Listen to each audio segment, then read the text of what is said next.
60 বছরের বুড়া চাচা আজও কোরআন শুদ্ধ করতে পারে নাই কেন? কাফের। এই 60 বছরে উনি বুঝা বহুত কিছু করছে। ওনার বুদ্ধিতেই জমি কিনছে কমপক্ষে 50 শতক। ওনার বুদ্ধিতে উনি একটা বিল্ডিং করছে। ওনার বুদ্ধিতে উনি 3 ফুট বিদেশ পাঠাইছে। ওনার বুদ্ধিতে উনি 4টা মাইয়া বিয়া দিছে। ওনার বুদ্ধিতে উনি কোরআন দিয়ে বাথরুম দিলে ভালো হয়, কোরআন দিয়ে সামনের রুম দিলে ভালো হয়, এটা উনি বুদ্ধি দিছে। কেমনে জানালা দিলে ভালো হয়, ওনার বুদ্ধিতে হয়েছে। উনি বিএস বোঝে, সিএস খতিয়ান বোঝে, দলিল বোঝে, সব বোঝে। উনি দুনিয়ার সব বোঝে, কিন্তু বুড়া মিয়া আল্লাহর কোরআন বোঝেন। কারণটা কি? মূলত এটার উনি প্রয়োজন বোধ করেন। যদি প্রয়োজন বোধ করতো তো ঠিকই উনি পারত। উনি মূলত গাফেল। আল্লাহর কথা মনোযোগ দিয়ে শুনতে হয়। আমরা কোনো এটা নির্বাচনী জনসভা না, আমি কোনো একজন প্রার্থী না যে ভোটের জন্য আসছি, যেমনই হোক আমার ভোট দরকার, এমন কিছু না। তো কাজেই এটা যদি নির্বাচন হইতো, ভোটের জনসভা হইতো, যে মানুষ যে রুমেও যে যেমনই চলে চলুক, আমার সমস্যা কি? আমার ভোট দরকার। এবার হইতে খারাইয়া মতক নইলে বইয়া মতক, আমার এত কিছু দরকার কি? আমার ভোট দরকার। আমরা তো বাপ এটা না। প্রতিটা মাহফিলের মূল মাকসাদ জিন্দেগির পরিবর্তন, জীবনের পরিবর্তন। আমার যদি আখিরাতের ফিকিরই না হয়, পরকালীন কোনো ফায়দাই যদি না হয়, তা আমি এই জনসমর্থন দিয়ে কি করব? বলো ভাইয়া। অনেক মানুষ আমারে ভক্ত হইল, তো কি হবে? তা 10 লক্ষ মানুষ আমারে মহব্বত করে, তো এতে কবর রাজাব মা, তো তাহলে লাভ কি? তাহলে লাভ হলো কি আমার? তাহলে পরিবর্তন দরকার, আখিরাত দরকার, আখিরাত দরকার। এই জন্য এটা জরুরি। আল্লাহর কথা বসে শুনলে এটা আদব। হযরত জিবরাইলের মতো ফেরেশতা মানুষের আকৃতিতে যখন নবীজির কাছে আসতেন, স্পষ্ট হাদিসের মধ্যে আছে, নবীজির সামনে একদম নামাজের সুরতে বসতেন। ফাসনাদা রুকবাতাইহি ইলা রুকবাতাইহি। হাদিসের মধ্যে আছে, হযরত ওমর রাদিয়াল্লাহু তাআলা আনহু বর্ণনা করছেন যে জিবরাইল আয়েশা নবীজির সামনে এমন ভাবে বসছে মানুষের আকৃতিতে যে উভয়ের হাঁটু বরাবর, মানে নবীজি এদিকে তো উনি ওইদিকে, তো হাঁটু একদম বরাবর। তো যদি হাঁটু বরাবর হয় তো বুক বরাবর, চোখ বরাবর। এতটা আন্তরিকতা। তোমরা কি বসতা না ভাই? এই ছেলে, বললাম না যার অসুবিধা হয় চলে যাও। স্বেচ্ছাসেবক নাই, আমরা 2-1 কোনো ভাই। মাদ্রাসাওয়ালা কোথায়? মাদ্রাসার হুজুর আপনি কোথায়? মোহতামিন কোনে? মোহতামিন কে? আপনি উঠেন, আপনি ঠিক করেন আপনার লোক। মানে হাসলে হইতো না তো। আপনি উঠেন, এগুলো আপনি ঠিক করবেন। আপনি একজন ছাত্র রাখেন, অথবা আপনার 1-2জন ছেলে রাখেন। না না, বসাই দিবে কেন? হোক না, এমনি তো এলাকার 2-1জন সহযোগিতা তো করি না, থাকবো না। বউ ভাই বউ, এটা কষ্ট করতে হবে, এতে অল্প হইলেও ফায়দা হয়। আমার তো অভিজ্ঞতা, আল্লাহর কথা যখন কেউ মনোযোগ দিয়ে শুনে, বিশ্বাস করে, জিন্দেগি পরিবর্তন হয়, জীবন পরিবর্তন হয়। হাদিসের মধ্যে আছে, আমি উদাহরণ শুনাই।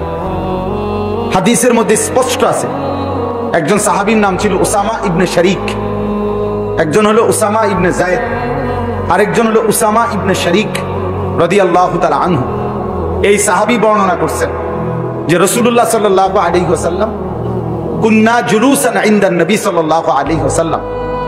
আমরা একদিন নবীজির সামনে বসা ছিলাম, বসছি আর কি সবাই। তো তিনি বলেন, কাআন্না আলা রুউসিনা তাইর। আমরা এমন ভাবে বসলাম যেন আমাদের মাথার উপরে পাখি এসে বসছে। তাহলে এতটা স্থির হয়ে বসছে যে মাথার উপরে যেন আইসা পাখি বসছে। তো পাখি যদি কেউ এমনি নড়ে, কোন ডাল যেটা যদি পাতলা হয়, ছোট চিকন হয়, নড়ে সারাক্ষণ, ওই ডালে পাখি বসবে না। যে ডাল মোটা স্থির, নড়ে কম, নড়ে না, পাখি বসে কোন ডালে? ওই ডাল। তো উনি বলেন যে আমাদের মাথার উপরে যেন পাখি বসছে, এত স্থির আমরা বসছি নবীজির সামনে। লা ইয়াতাকাল্লামু মিন্না মুতাকাল্লিমুন, হাদিসের পরের অংশ। উনি বলেন আমাদের মধ্য থেকে একজনও কোনো কথা বলে নাই, একজনও আমাদের সামনে, আমাদের মাঝে কেউ কোনো কথা বলছিল না। সবাই চুপ, পিন পতন, নীরবতা এবং স্থির। এইভাবে আমরা আল্লাহ নবী সাল্লাল্লাহু আলাইহি ওয়াসাল্লামের এক এক কথা শুনছি।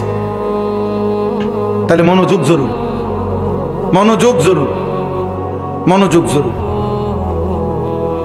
সাহাবায়ে কেরাম বলছেন এটা। হযরত বারা ইবনে আযিব রাদিয়াল্লাহু তাআলা আনহু বলেন যে নবীজি একদিন জানাজা পড়তে গেছে আমাদের সাথে, এক সাহাবীর জানাজা। তো গিয়া দেখে তখনও ওয়ালাম্মা ইয়ালহাদ, কবর খোঁড়া শেষ হয় নাই।